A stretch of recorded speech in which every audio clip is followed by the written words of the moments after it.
Friends, good evening. It's a great pleasure and honor to deliver this talk to the audience at Bhubaneswar and also elsewhere in India and abroad. So, as a part of this midterm SGI conference, and my hearty congratulations as the past national president of the Endoscopy Society of India.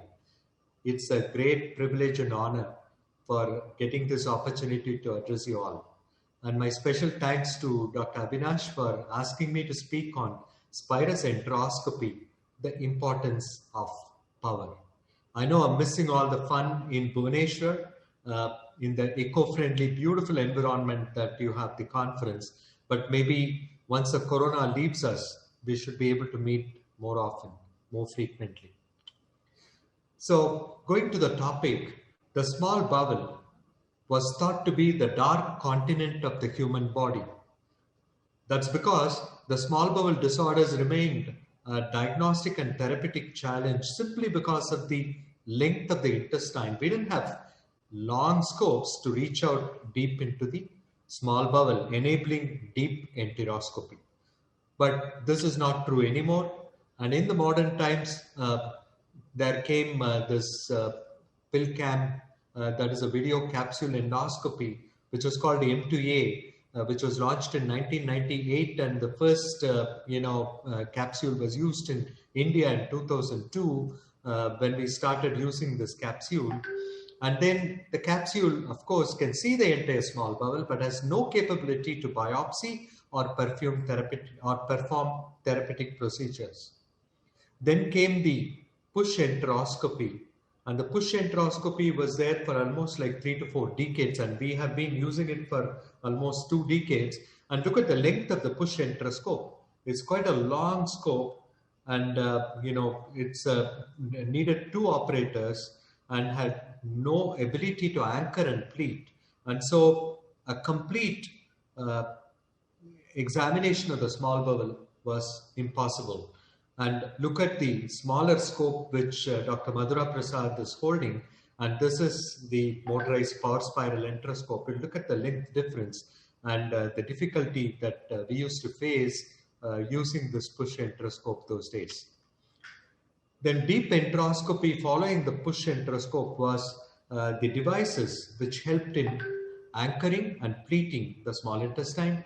And there came the double balloon enteroscopy from Fujinon, and then came the single balloon from Olympus.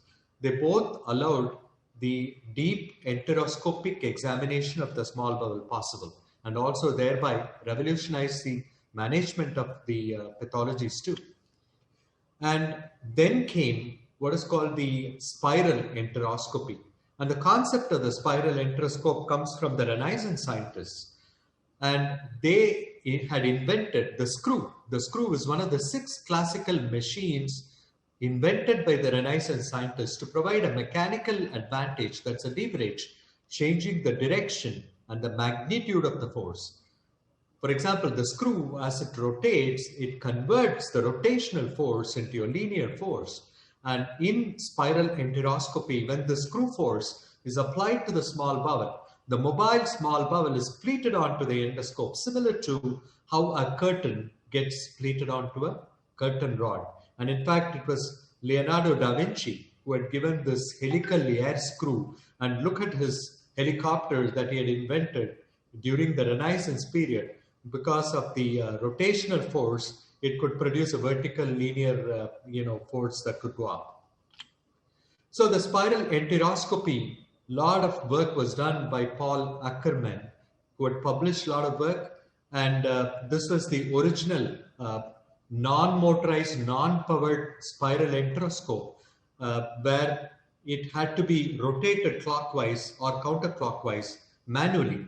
And this helped as in rotation of the spiral segment, which pleated the small bowel or unpleated the small bowel. So, but this was pretty difficult because it was quite taxing for the man who was doing it.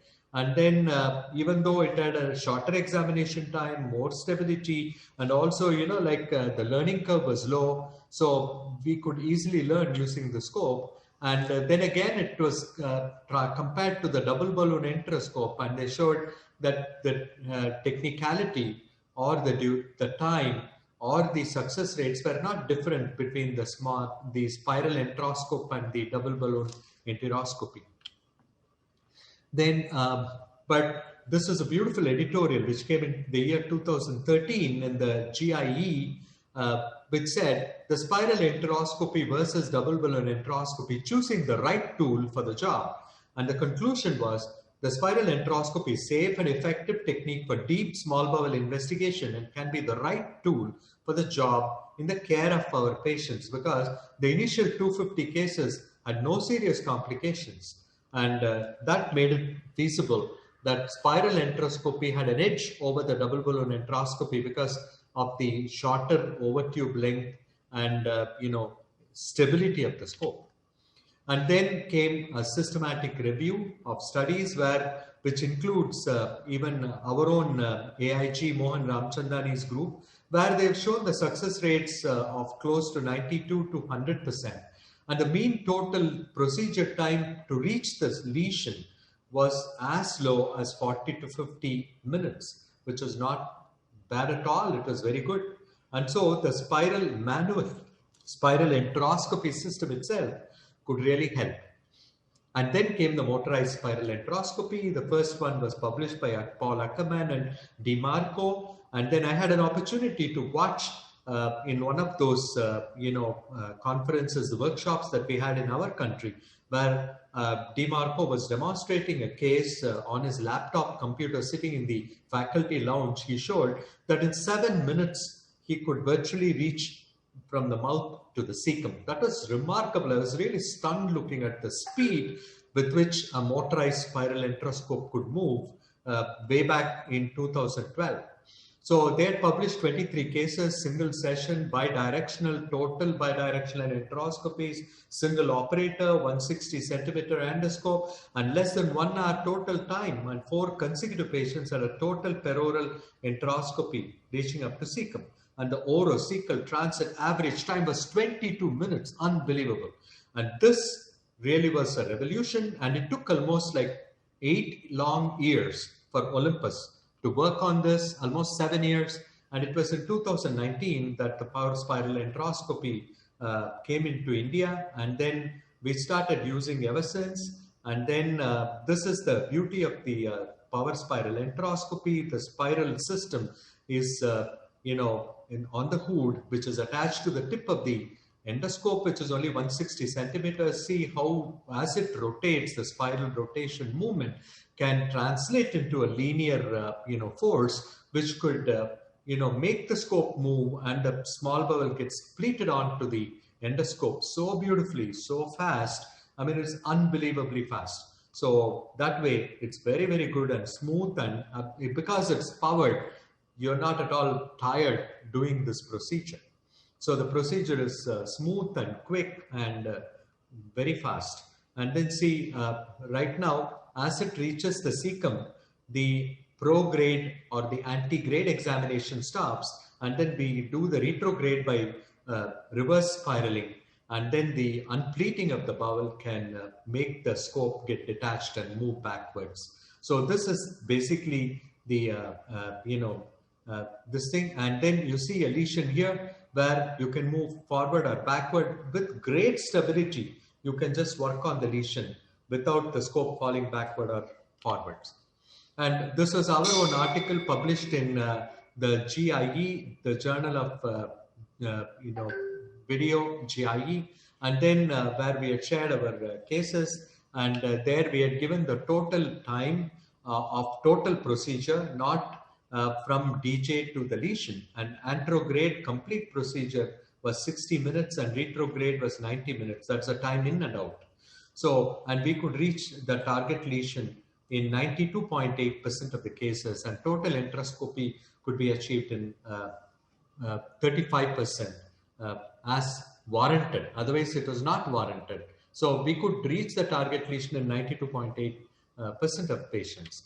So this was the first 15 cases done in our unit. The time taken from the duodenojejunal flexure to reach the lesion was 5 minutes in the distal jejunal lesions to about 45 minutes in the distal ileal lesions, a mean time of 40 minutes. And the time taken from ileocecal valve to reach the lesion was 30 to 45 minutes and with a median of 40 minutes. So which is very short time for a deep small bowel enteroscopy.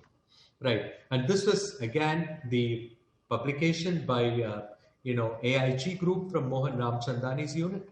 And they've shown again, antegrade was 40 minutes and retrograde was 35 minutes. They had also an antegrade route success of 93%, retrograde of 100%. And the total enteroscopy could be achieved in 61%. That was really remarkable.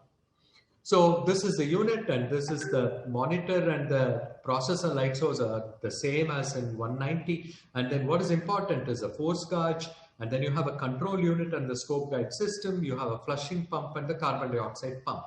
And this is the spiral enteroscope. This is the disposable single-use spiral tube which can be loaded on to the tip of the endoscope, which is of the colonoscope length. It's only 160 centimeters. And we have to use separate Endolan jelly to lubricate it very, judiciously and also at times liberally.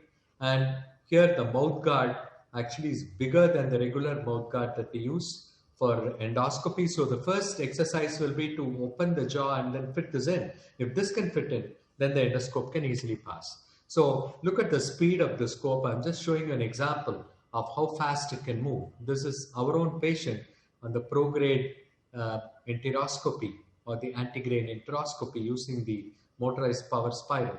So which can very quickly go long segments without any difficulty. See, that is the sort of speed it takes at times. Very quickly it can go through segments. All we have to do is navigate it. And then if you see some stasis, then that means that is you're nearing some lesion.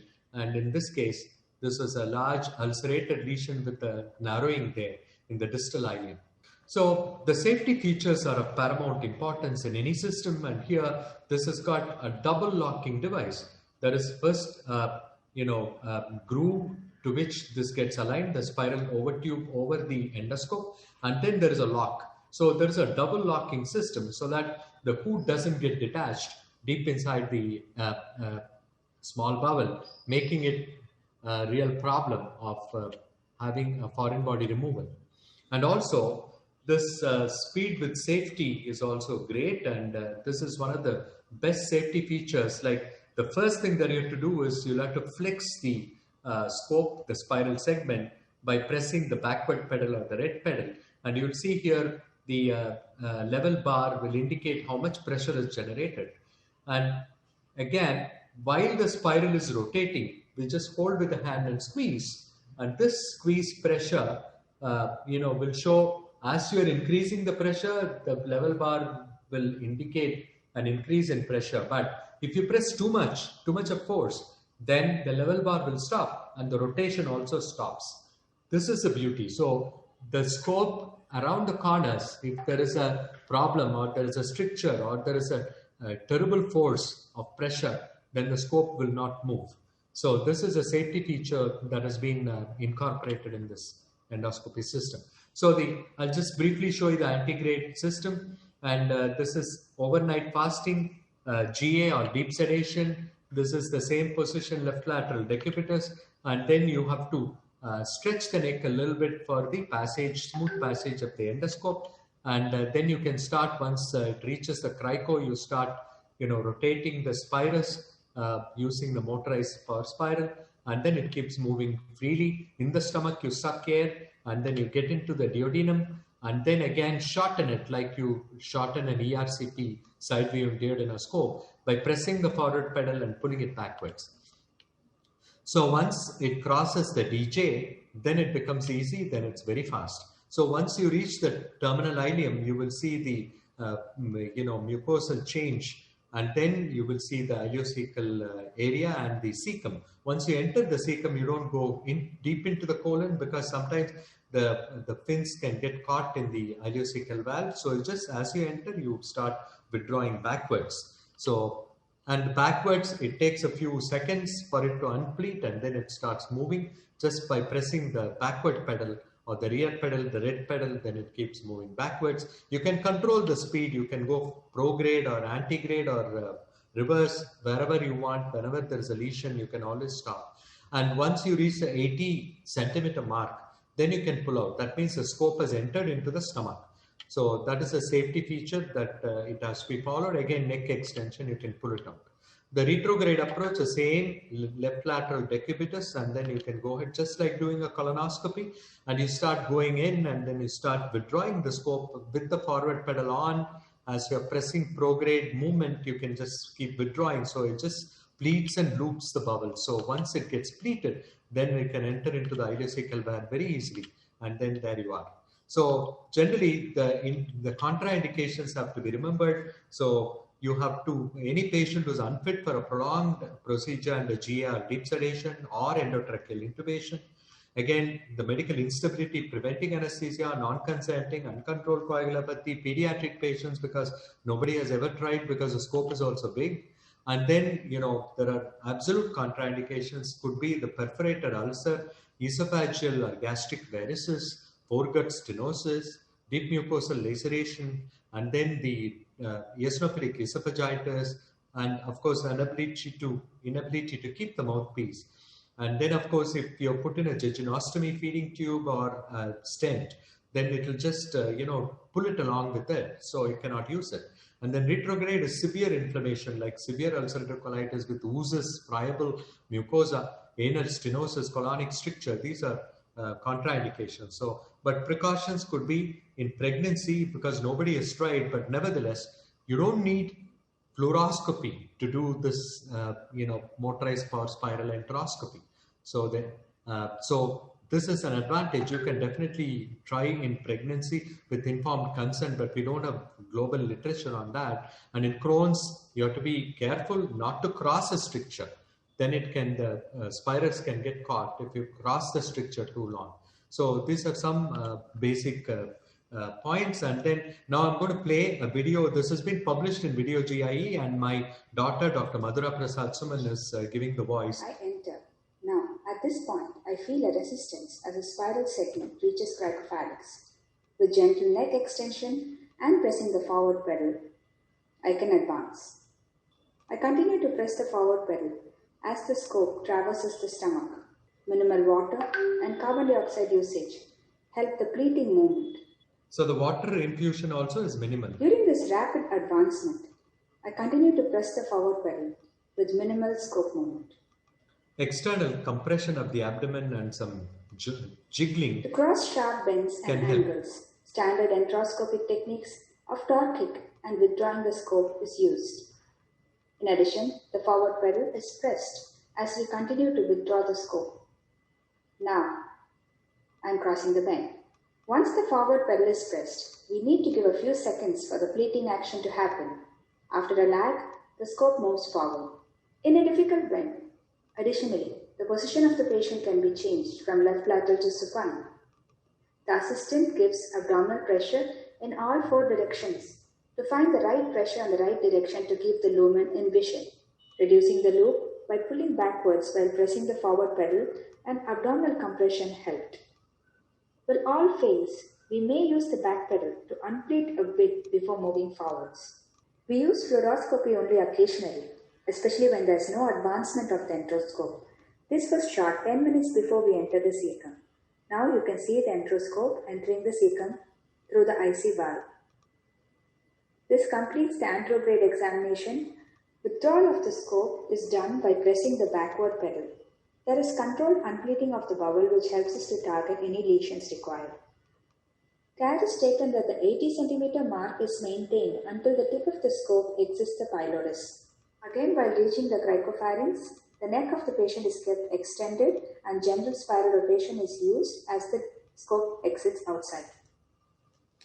So I'll just close with a case, a 64-year-old gentleman who came with colicky abdominal pain, and with bilious vomiting of 3 days duration, and the CECT showed a long segment circumferential enhancing wall thickening, and then this was the stricture that was seen in the proximal ileum. So endocolonoscopy was normal. So this is a retrograde, spiral enteroscopy that I'm doing.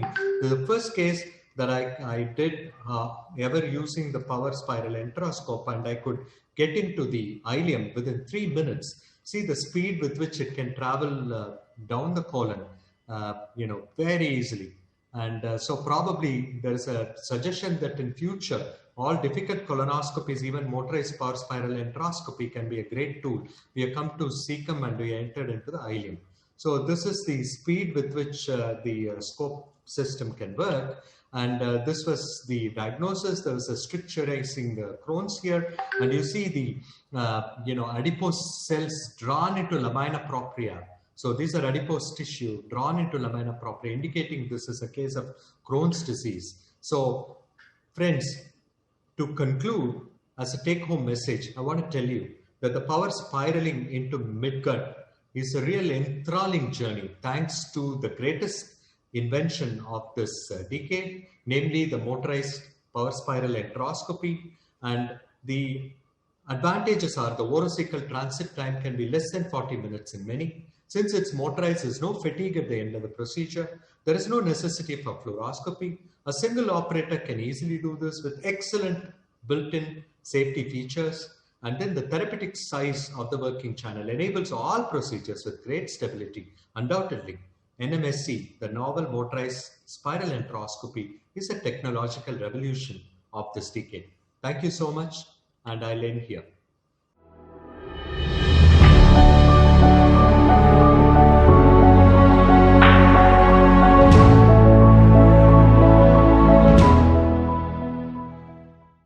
At the outset, I thank SGI for this opportunity. Today, I'll be speaking about the new kid in the block for enteroscopy, the power spiral enteroscopy, with special reference to its therapeutic capabilities. As we all know, small bowel endoscopy is a unique situation where we have to deal with a freely hanging structure in the peritoneum that is a long 6 meters at least, and then it is not fixed to any structure. So doing an endoscopy in small bowel is like doing an endoscopy in a noodle, where if you push your scope, you may push the organ itself rather than you traveling through the lumen of the the small bowel. So it is important for us to know that small bowel endoscopy cannot be performed by bare endoscope. It has to be a device assisted endoscopy. And if you want to draw an analogy, you can think about a drawstring to be railroaded in a redundant cloth, where we need to pleat the cloth on that thread rather than you pushing the thread because it will not advance. So that is why the device assisted enteroscopy is the only way where we can do deep enteroscopy. And the problem with the existing scopes like double balloon enteroscopy and single balloon enteroscopy is that they are the therapeutic channel is 2.8 mm, and they tend to slip out because you need to work in a deep small bowel, and you need a fixed enteroscope there to allow you to do therapeutic procedure, especially once the enteroscope has gone deep with the loops formed around 2 to 3 loops, which we will see in short while. The scopes are also long, 200 centimeters, so you need to have dedicated accessories. If you see the single balloon or double balloon enteroscopy, the procedure involves pushing the scope. So this is known as push and pull enteroscopy. That is why the scopes needs to be longer, and to cover up the 6 meter intestine, you need to have at least 2 meter long scopes. And here you can see a balloon is being advanced along with the overtube. Then the overtube is fixed and the enteroscope is pushed forward. The balloon is fixed on the enteroscope, and then overtube balloon is being pushed, and then you pull. So this is known as push and pull enteroscopy. Every cycle of the push and pull will give you some advancement. So here are some problems that if you want to go into the deep intestine, you will have many loops available, and you have to negotiate through these loops, and you are working through a very narrow channel accessories. The accessories will be difficult to pass.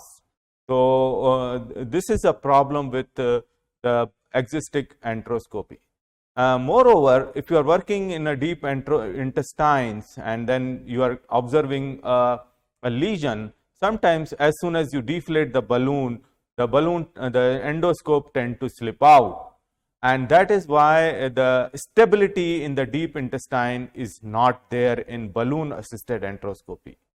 Moreover, the rate of pen enteroscopy is very low, around 25% with single balloon enteroscope. So we were looking for an enteroscope which allows us to do deep enteroscopy with a shorter length of scope, with larger lumen of the therapeutic channel, and also the fixity. So this spiral enteroscope, which was initially marketed as a manual spiral enteroscope, was actually fitted on the longer scopes which were available at that time, that is the single balloon or double enteroscope. So it gave us the fixity, but still they were very long. And you can see here the cumbersome nature of this procedure, because you need to manually rotate it.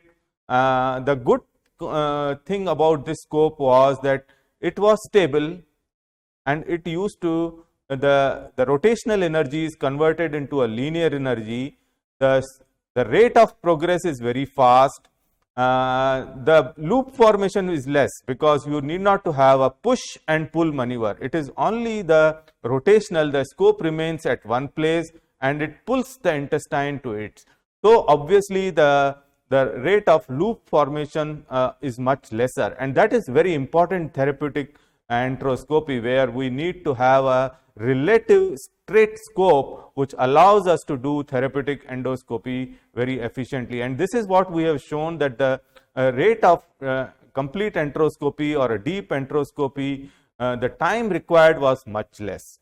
So in a busy unit, if you are doing a double balloon enteroscopy, you have to spare 2 to 3 hours. You have to deal with all the problem which I have enumerated, and that is why we were looking for a scope which allows us to do pan enteroscopy in reasonably quick time and allow us to do therapeutic enteroscopy, which was not there with these scopes.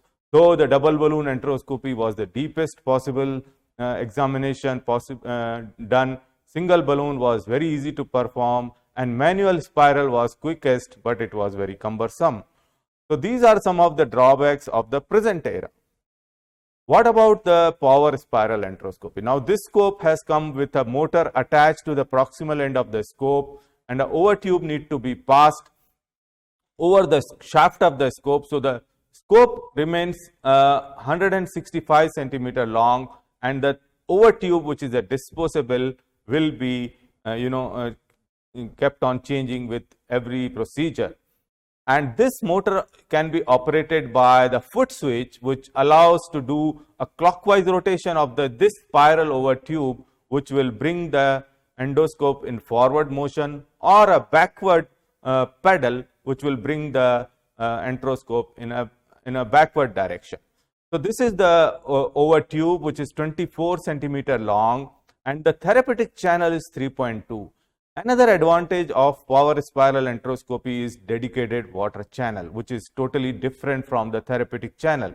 And this makes the enteroscopy very easy, because you need to have a flushing of water continuously available to allow you to do therapeutic endoscopy, especially when there is a narrow lumen of the intestine and there is a lot of bleeding happening, and you need to pinpoint the bleeder by continuous flushing of the saline. So dedicated water channel, therapeutic channel 3.2 with a longer scope of only 1.6 meter.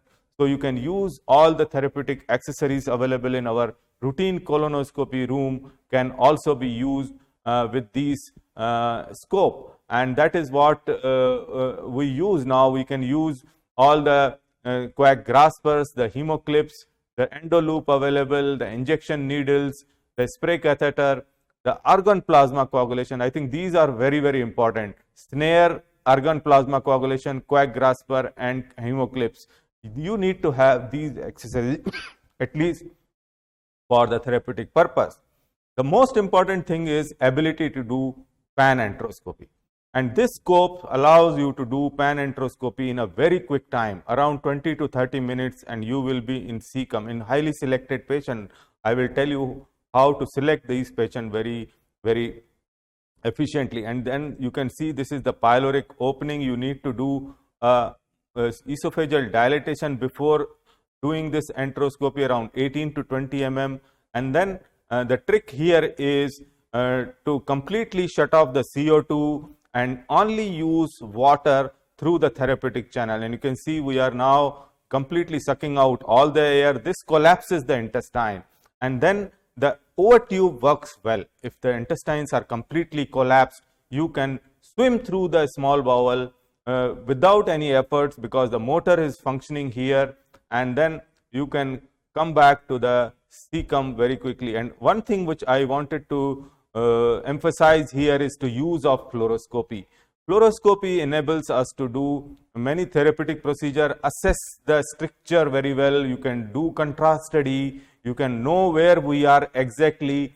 So there are many uses of fluoroscopy during therapeutic endoscopy, especially once you are dilating the stricture. And in this case, you can see we have come down to the almost terminal ileum, and now we are not able to progress.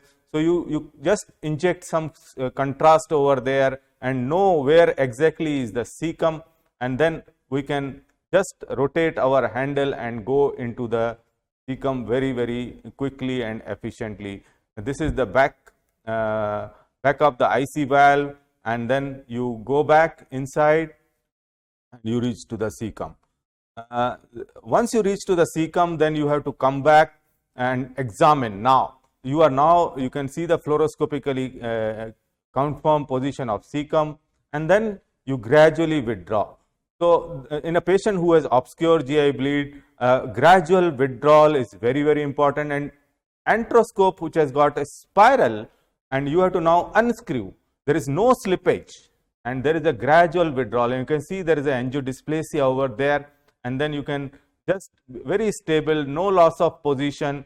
The accessory channel is 3.2, and then you can easily tackle those problems. So it allows us to do pan enteroscopy very quickly. Not only that, you can do pan enteroscopy in a bidirectional way. You can go deepest part through the either anal route, or you go by oral route, mark the deepest part you have reached with a clip or a tattooing, and then go from the opposite direction to reach that tattoo. So that makes a pan enteroscopy not only by single route, but also by a bidirectional route. You can do pan enteroscopy very quickly. And in this case, the anal route was seen, and you can see here the marking was done. And then in this case, we have reached to the marking site, and that makes that you have seen the small bowel completely. So pan enteroscopy is very, very important in therapeutic enteroscopy, and this scope allows us to do that. Here are some examples, like this patient who has a capsule stuck over there. You can see the capsule stuck over there by the stricture, and you can go slowly into the deep small intestine. And then as I told, the advantages of this scope is that the scope position is relatively straight, and as we are moving towards the lesion, to the stricture which was responsible for this capsule endoscope to be stuck over there. The important point to be noted is that there is no slippage. There is accessory water channel which allows you to do enteroscopy in underwater, and that makes the efficiency of enteroscope much higher. And you can see you can do the narrowband imaging and other things to assess the stricture properly. You can do fluoroscopy. This is deep into the ileum, and this is only one loop, and that makes the passage of the balloon, which is very thick around us. You can see that how easily it can be passaged. You can do balloon dilatation. As we are doing this balloon dilatation, after that, the overtube cannot pass through this stricture, but yet you can pass the shaft of the tip through this stricture, dilate the another stricture, and then you can take out the the capsule endoscope with a Rothnet. And those who are doing balloon assisted enteroscopy will know how difficult it is to pass Rothnet, especially once you are into the deep ileum. And you can see nicely the scope goes in, and then you can see the capsule over there. This is the capsule which was stuck over there, and then you catch it with Rothnet and come out. So in this case of a small bowel stricture where the capsule was stuck, biopsies were taken, the strictures were dilated, and the capsule was removed. So this patient avoided definite surgery. And as we all know how important it is to be in patient Crohn's disease to avoid surgery, especially they develop short bowel syndrome. And if you can dilate the stricture very well with the enteroscope, it is nothing like that. This is a case of Peutz-Jeghers syndrome, another very important case where you need to have removal of these large polyps. You can see the whole of the small intestine is filled with large polyps. These patients present to us with intussusception or GI bleed. You can see there is a big polyp, and there are multiple other small bowel polyps, and there is a big polyp into the terminal ileum. These patients present with either GI bleed, anemia, or they present with intussusception, or they have to be removed because these are precancerous polyps. And we have seen use of small bowel endoscopy in the form of double balloon or a single balloon enteroscopy, very difficult to reach to the cecum or to treat these polyps because these scopes tend to slip.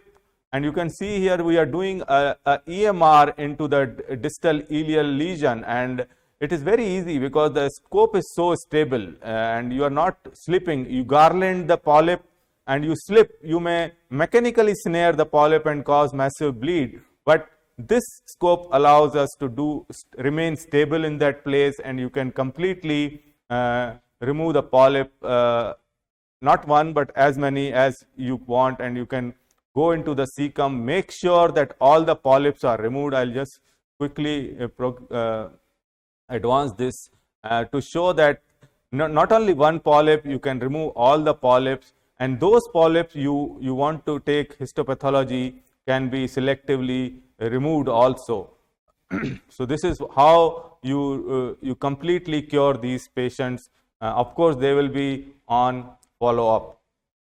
So coming to the other aspects of therapeutic endoscopy, the most important one is GI bleed, especially obscure GI bleed. And we need to not only find the lesion by doing panenteroscopy, but also we need to have a stable platform and use the accessories. Like you can see, this is the ulcerated lesion with visible vessels. The passage of clip is very easy here. You can clip the lesion, you can do argon plasma coagulation as I have shown in the first video. So all in all, I think with this endoscope, the technical success of antegrade and retrograde enteroscopy is very high, with therapeutic intervention possible in majority of the patient who require, especially those patients who have vascular lesions or those patients who have inflammatory strictures. They need enteroscopic guided therapeutic endoscopy. Rest of them we can direct them for surgery, especially those who have mass lesions like GIST. But this endoscope has got some problems also, that it cannot be used in all patients. We need to have exclusion criteria, especially those who have chronic liver disease with large esophageal varices, those who cannot be intubated, those patients who have undergone previous surgery and have multiple strictures or adhesions. They may be having fixed bowel, and this enteroscope may not be good choice in such patients. And as we have already shown that the therapeutic intervention is possible, especially to remove the retained capsule, stricture dilatation, application of hemoclip, doing polypectomy and APC are all possible with these scopes. Especially talking about the serious adverse event, they are very rare, especially if you are doing therapeutic endoscopy. Less than 1% of the patient may have some perforations or GI bleed related to the passage of thick therapeutic thick over tube may have some issues. Otherwise, this procedure is very safe. You can also do the ERCP in especially surgically altered anatomy, especially when you are dealing with hepatico-jejunostomy strictures.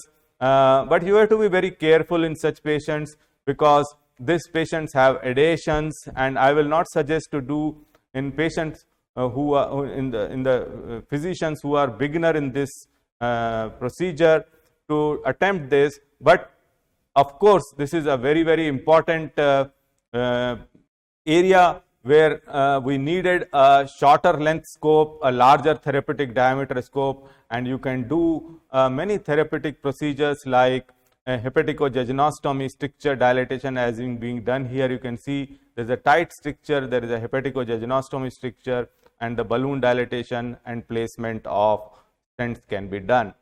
So, dear friends, I think to conclude, I will say that motorized spiral enteroscopy allows deeper insertion than existing balloon enteroscopy. Reduction of total procedure time is there. Ease of use is there. Single operating system with foot switch. Ease to do therapeutic procedure is there because there is a larger therapeutic channel. The problem is that the motor is extremely sensitive to resistance. Sometimes it stops in esophagus. There is no tactile feedback. You may get sometimes stuck at DJ flexure. General anesthesia is required, and there is limited data in patients who have who are younger in age, especially children.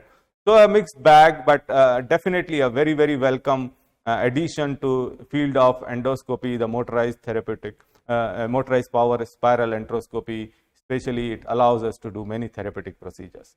Thank you very much for your patient hearing.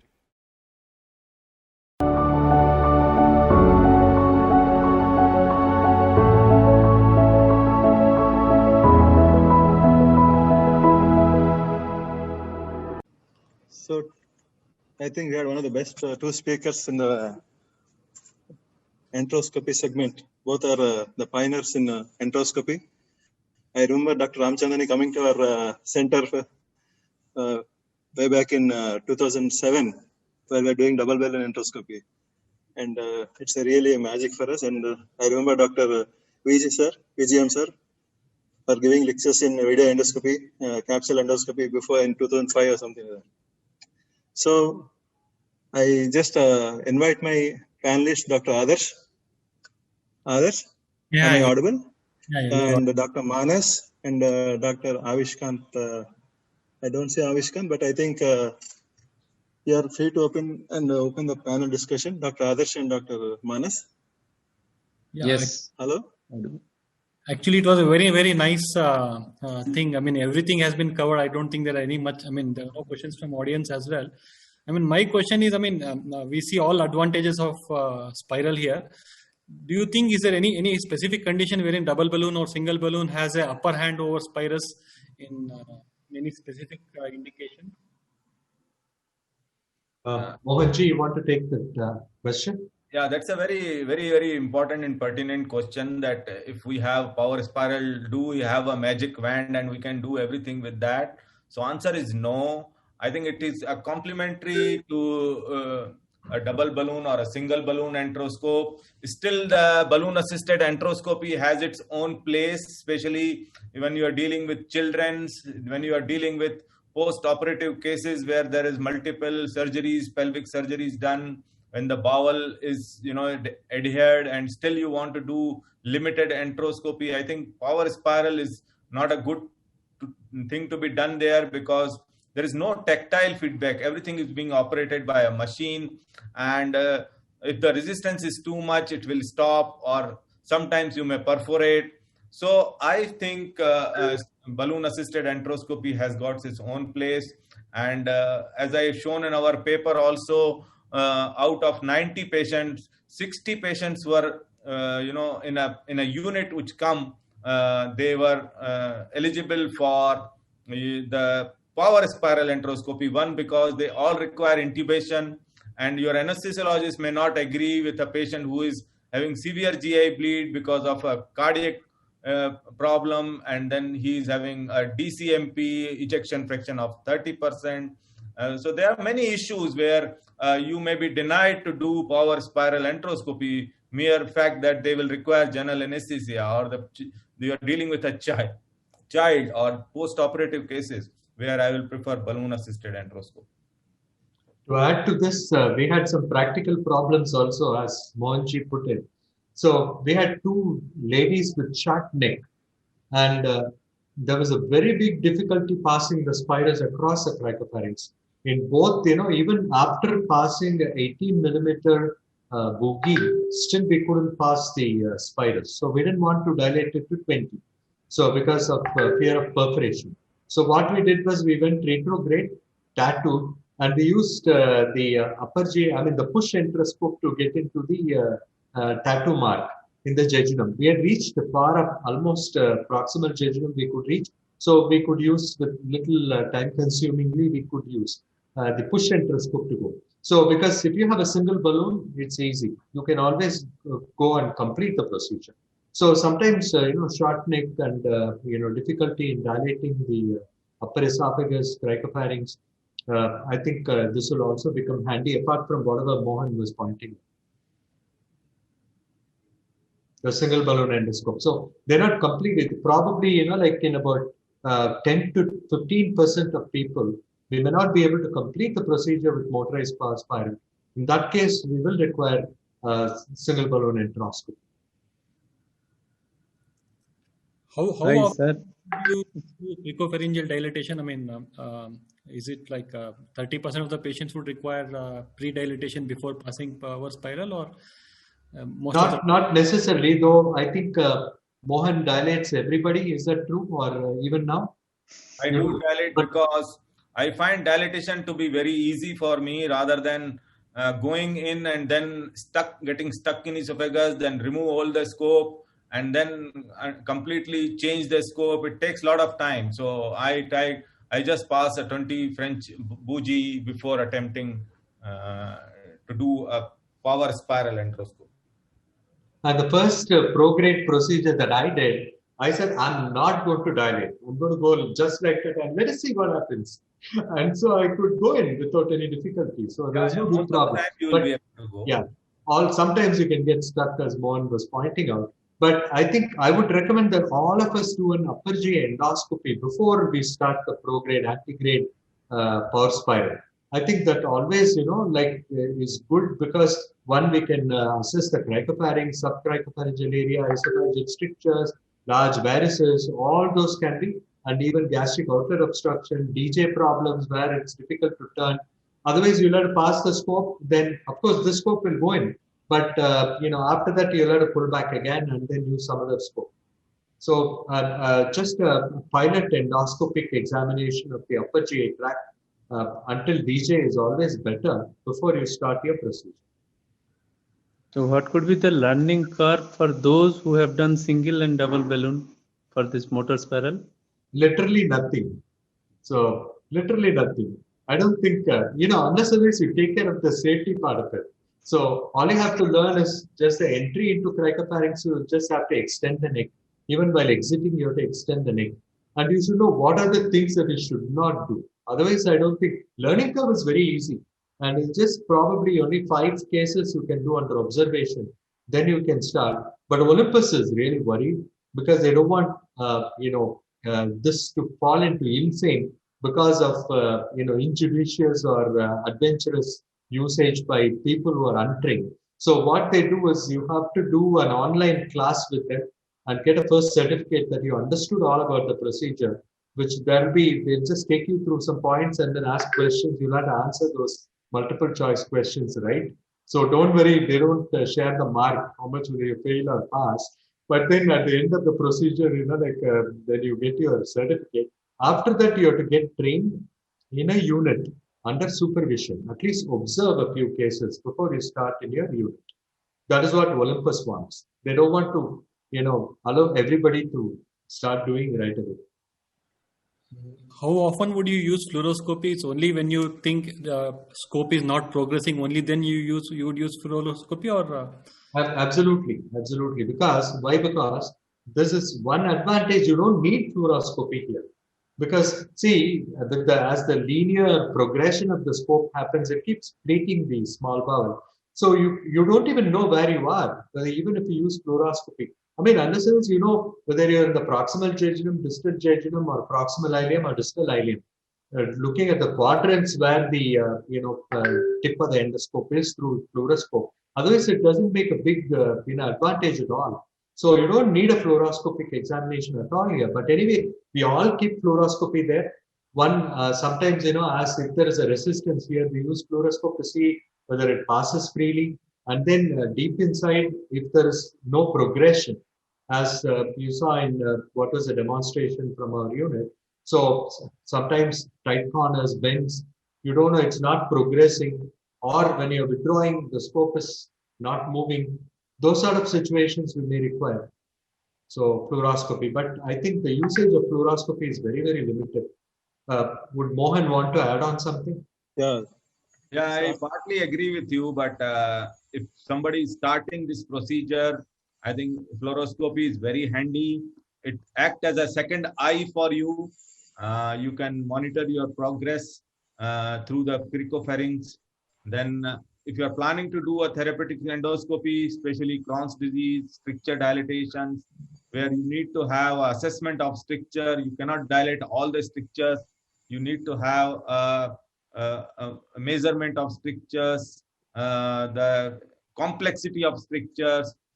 So that all helps in, because if you are not planning to do a fluoroscopy, a table enteroscopy, and then suddenly you are in a position where you require it, you will be in a problem. So I use fluoroscopy a lot, especially this is a long procedure, and I keep on injecting contrast, especially when ileum comes, and you have an endpoint in your mind. Like if you see, if you inject contrast and see IC valve, you know you have to go around 2 feet, 3 feet. That keep you incentivized, like you have to go 15 minutes more, 20 minutes more, or you have to compress here, there. So if there is no fluoroscopy, you are completely blind and you don't know when you will flinch. And so I use fluoroscopy maybe 70 to 80% of the time. One, to know my position. Two, as Dr. VGM said, to when there is no progression. And three, when I am planning a therapeutic fluoroscopy, especially stricture dilatation, I take a lot of help from the fluoroscopy, especially. And as I told, I dilate every patient. So I need to have fluoroscopy beforehand. I dilate all the patient with, even if you do endoscopy before spiral endoscopy, there may be some webs where the endoscope can pass easily, but if you can see there is a 3 centimeter behind, there is a over tube coming, and then it can get stuck in esophagus. So in my around 100 cases, the getting stuck in esophagus was happening very frequently. I had to come out, but once a blanket dilatation was given, then stoppage in esophagus is almost gone. And only problem is sometimes DJ flexure, and DJ flexure also require fluoroscopy sometimes, especially how to reduce the scope. Once you are a beginner, you should know when the scope is in the big loop in the stomach, and then once you are pulling, it comes to the lesser curve and straighten the scope, and that reduces the resistance. So whenever you are stuck at DJ flexure because of the body habitus, because of some malrotation, you will have a good, contrast study available to guide you. So there are some of the situations where fluoroscopy is used by me. Okay, sir. So can I intervene, sir? We have some questions from the audience. Can we take them, sir? Of course. Yeah. Dr. Gopal B. Janakan. I think almost we answered all the questions, but I think what the question is, do we routinely dilate the esophagus before an antegrade procedure? And can we avoid it if we follow? Giri, we couldn't you got the hear question? the later part of The your question? Yeah, what he suggests is to avoid the esophageal dilatation, can we follow retrograde approach for all the cases? No, I don't think so, because what happens is if there is something in the jejunum, proximal jejunum going retrograde, it takes more time than the prograde, antegrade. So I don't think just for the fear of dilatation, but however, if there is a stricture or a short neck, difficulty in passing, and then, then you have no other go. You have to go. You'll have to toil a little bit to get up deep up there into the jejunum from the anus. But you can do it. It takes a little more time. Fine. The second question from the same person. What is the current experience of this spiral for ERCP and altered anatomy? I think Mohan has to answer this question. So there is a few case reports now coming up. The problem here was to gain enough experience to deal with patients who have undergone surgery and those who have fixed bowel. That is why the fear was there that this power spiral may be problematic in that situation. But the attractive part is that you can go up till to the HJ side, hepaticojejunostomy side through Roux-en-Y with a scope which is 160 centimeter long, which is a 3.2 channel. You can use all ERCP accessories available. So reports are definitely coming. I have not used it.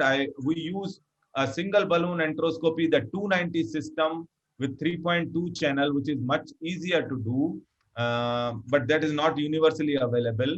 That scope is also short with a balloon system, but using spiral is also coming up. But as I suggested in my talk, not to use it unless you've done 50 cases of power spiral enteroscopy. You understood well how to negotiate the strictures, negotiate the kinks, when to stop. If all those things are then only use. But if you have a shorter balloon assisted enteroscope available, better to use in this situation. One last question from the audience. Can we use pediatric colonoscope for spiral? But this spiral, you are talking about manual over tube when there was a option available of over tube to be attached on a scope.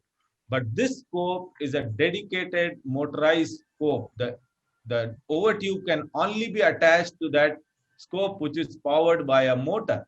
This is not a manual spiral. But for manual spiral, yes, which is now out of the market, but you can still attach that manual spiral to pediatric colonoscope. Yeah. To the panelists, any other comments so that I can conclude the session? Yeah. We usually do a lot of double balloon, and we don't have experience. We have had no cases of pancreatitis, even though they always mention one of the complication of enteroscope is pancreatitis. Is there any theoretical possibility of pancreatitis in spiral? There is no balloon use, so.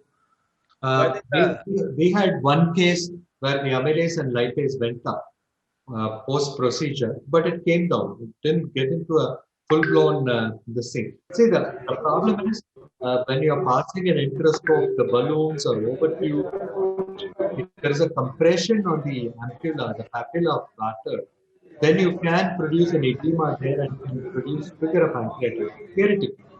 But, again, use of spiral. I was thinking whether can we prevent, rotating the spiral in the second part opposite the ampulla, but it's impossible. Because as you reach, 18 centimeters is the endoscopic in front of the spiral over. That's the regular colonoscope thing. So what happens is, by the time you're in the DJ, then you have to cross the DJ, you have to rotate. So, but we start rotating the spiral right from the stomach. So what about Mohan? What is your experience? Sir, in 100 cases, have you found any case of pancreatitis? No, not a single case of pancreatitis. Yeah. And we have not seen even with single balloon also. But there are many reports available in the literature, which may be because of the multiple to and fro movements across the duodenum, because every time you do pull and push maneuver, there is some shearing force at the duodenum. But here, once the duodenum is crossed, there is no force. Sir, I think, sorry to interrupt, sir. I think we're running out of time. I think we will end this session.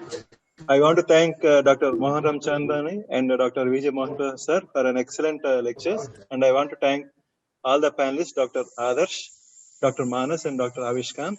We had a wonderful time together, and there's a lot of knowledge coming into this program. Thank you very much, sir. We'll end this session here. Thanks a lot, sir. Thank you, Girinan. Thank you.